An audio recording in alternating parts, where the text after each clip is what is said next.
సాధకుని మనోప్రవృత్తులను దైవం వైపు మళ్లించేందుకు మత బోధకులు ఎక్కువగా తాము ధార్మిక గ్రంథాల నుండి సేకరించిన శారీరక, మానసికపరమైన భౌతిక సాధనలను నిర్దేశిస్తారు.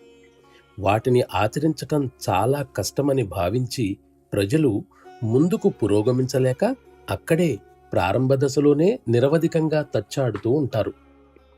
సమర్థుడైన గురువు తన శక్తితో అభ్యాసి మనస్సును భగవంతుని వైపుకు మళ్లించి దాని ప్రభావం లోతుగా శాశ్వతంగా నిలిచిపోయేటట్లు చేసేందుకు ప్రాణాహుతి శక్తిని వినియోగించాల్సి ఉంటుంది. మన మనస్సు భగవంతుని వైపు మళ్ళగానే మనం చేసే ప్రతి పనిలోనూ చర్యలోనూ ఆ మహోన్నత శక్తితో కలిసి పనిచేస్తున్నామన్న అనుభూతిని సహజంగానే పొందుతాం. ఈ మనోస్థితి మనలో శాశ్వతంగా స్థిరపడినప్పుడు మనం చేసే ప్రతి పని కూడా దైవ కైంకర్యంలోని భాగమేనన్నట్లుగా అనిపిస్తుంది. ఆ విధంగా మనం ఎల్లప్పుడూ భగవంతుని నిరంతర స్మరణలోనే ఉంటాం.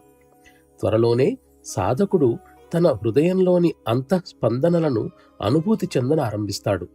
శబ్దము లేదా అజపము అనబడే ఆధ్యాత్మిక స్థితి యొక్క ఆరంభం ఇదే.